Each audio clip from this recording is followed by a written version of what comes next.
Who the hell is she? Who is she? Miss Kirsty Rawden. What's your name and where do you come from? Well, you just told her my name. Oh, My sorry. name's Kirsty Rawden, and I am from West Yorkshire. Whereabouts in West Yorkshire?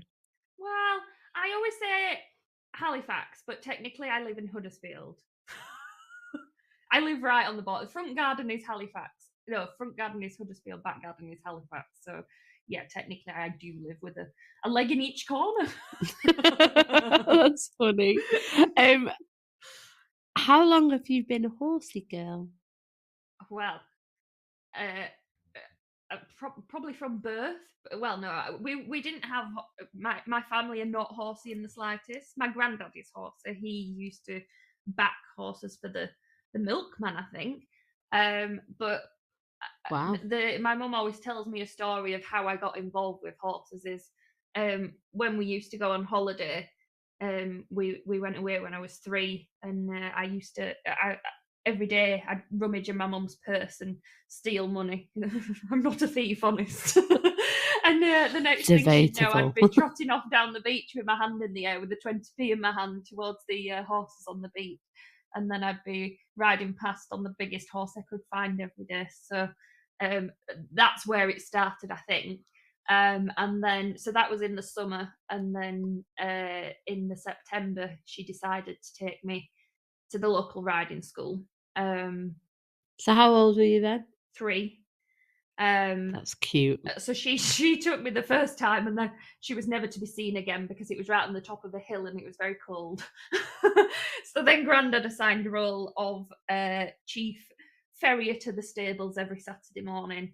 And yeah, he basically did everything with me. He used to take me to shows. He used to groom for me.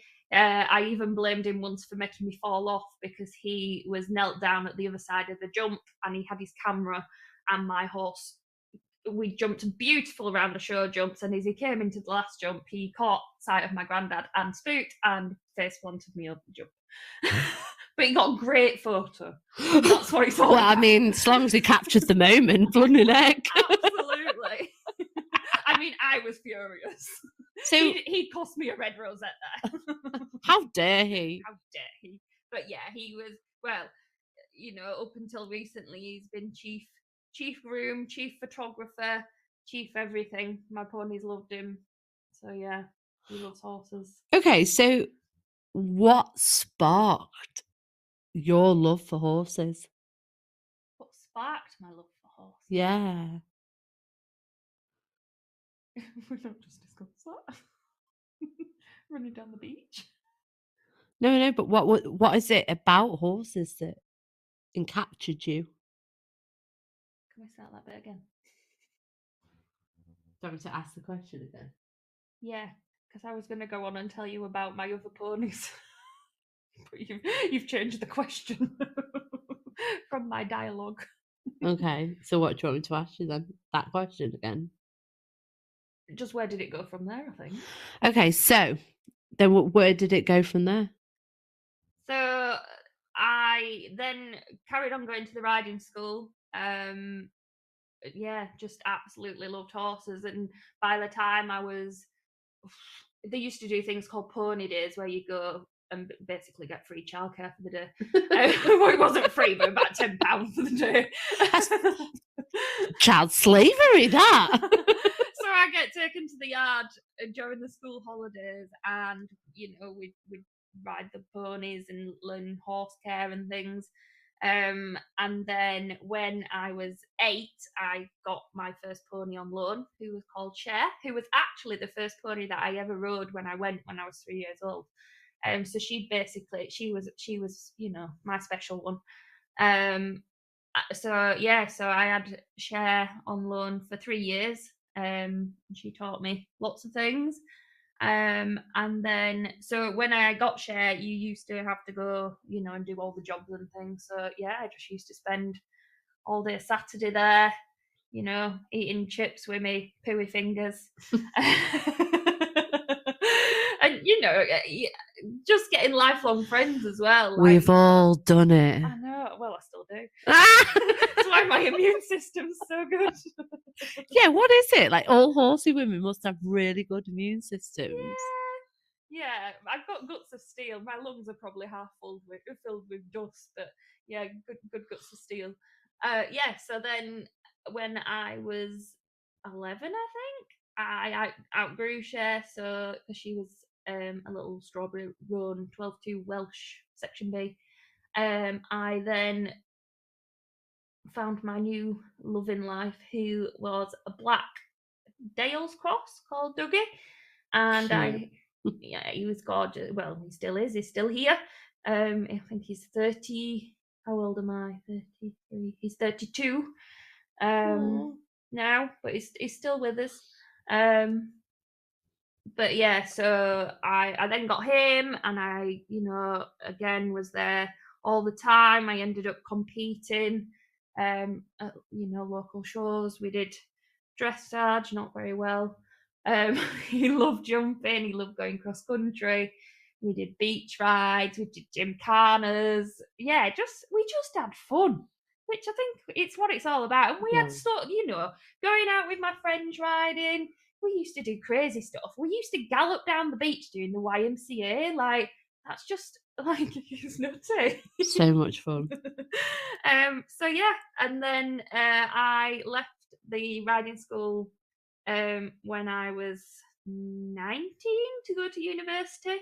And then when I was at university, I exercised hunters, and then ended up falling in love with one of the hunters called Hugo. So I ended up bringing him home every summer. So this is the ideal situation. I brought him home from May to October because his owner was a turf farmer, lovely Terry, who's no longer with us. And so he used to work really, really hard through summer, did his owner, and then I'd get him fit for hunting in winter, and then he'd go back then. So I basically hibernated through winter. The perfect situation. Yeah. And then so I've learned quite a few horses, and then when I was 28, I bought my first own horse, which was Elmo. So I've had Elmo 5 years now.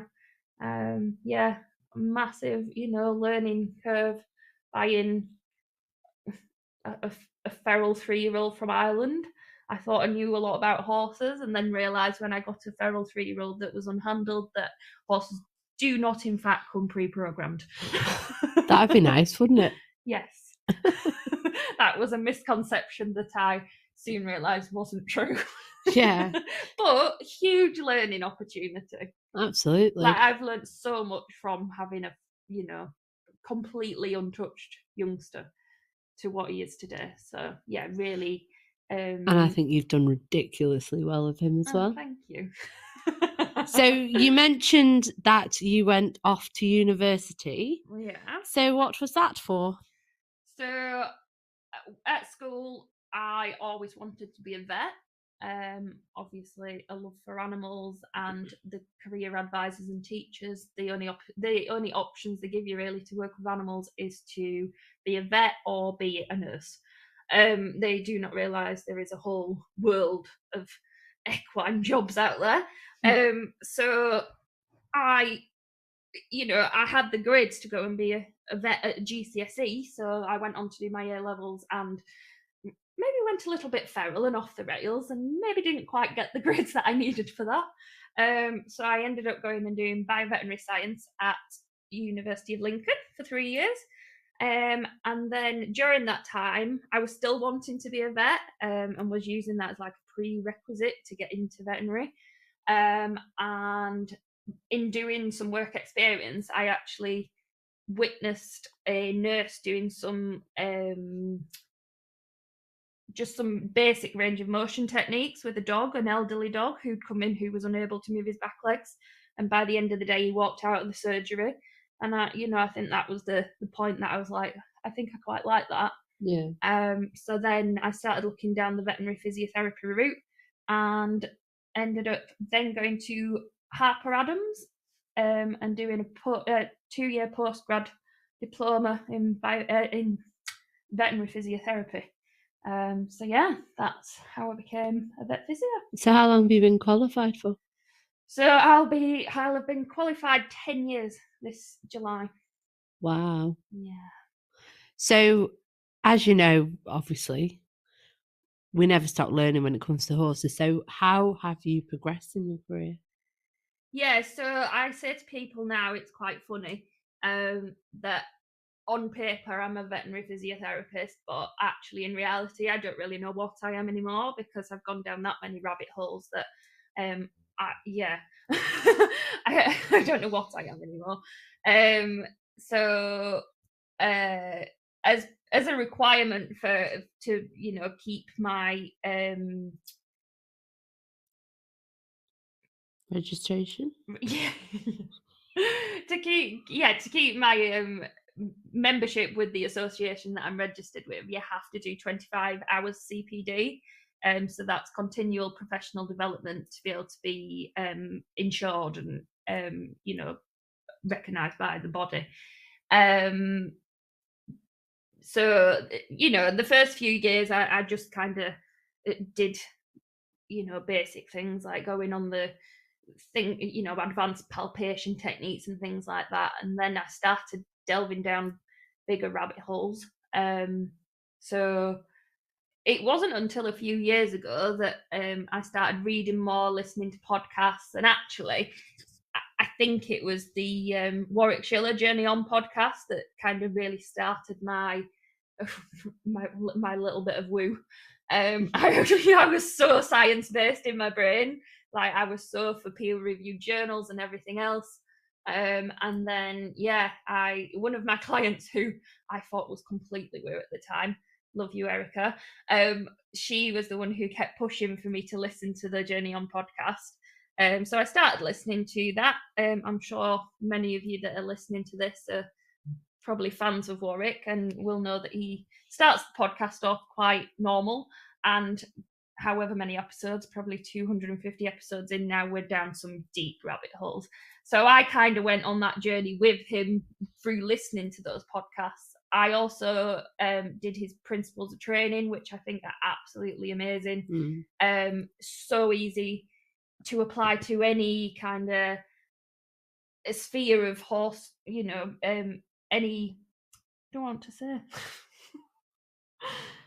discipline, that's the word, any discipline in the horse world, but also really useful to apply to what I do as a vet physio.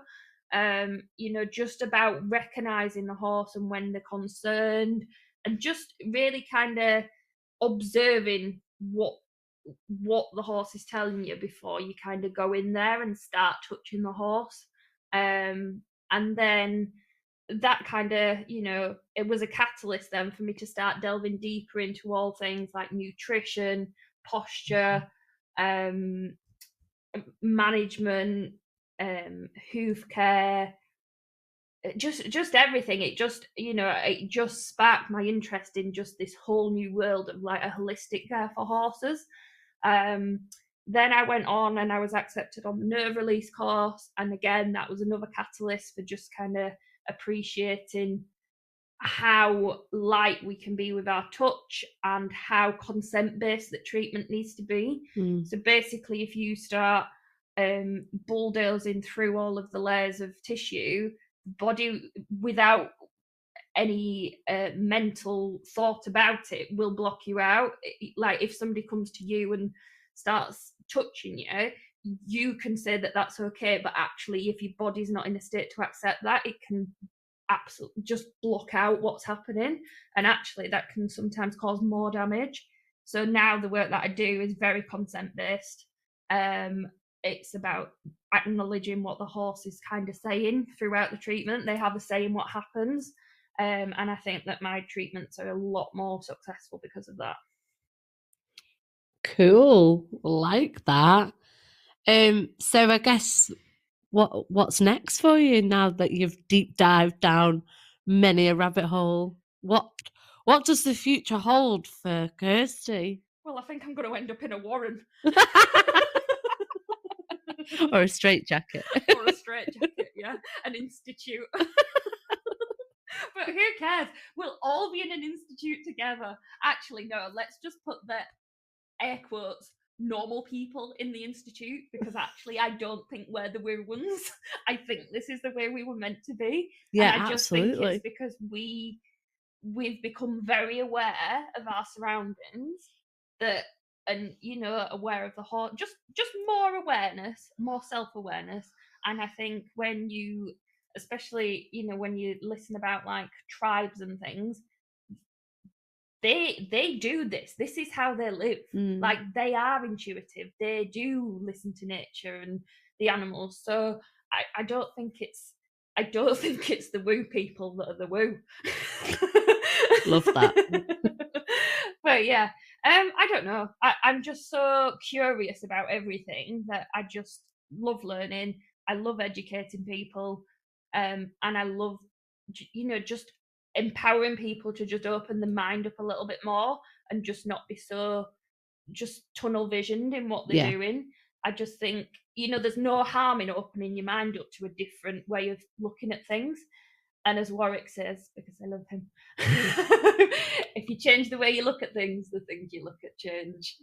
Oh, So yeah, Mr. Schiller. I'm going to keep changing the way I look at things. And Yes. hopefully they'll change. I think they're definitely changing. Well, anything else to add? No, I don't think so. I mean, we've only been going for 16 minutes, but Like my 45. I know, yeah, you talked a lot. Well, I could talk the hind leg off a I know donkey. you can.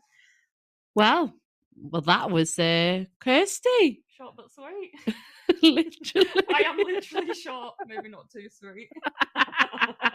Well, I think that'll wrap this one up for. Sorry, start again. Well, I think that wraps us up for this week. I hope you like getting to know Kirsty, and yeah, join us next week for a little bit more woo.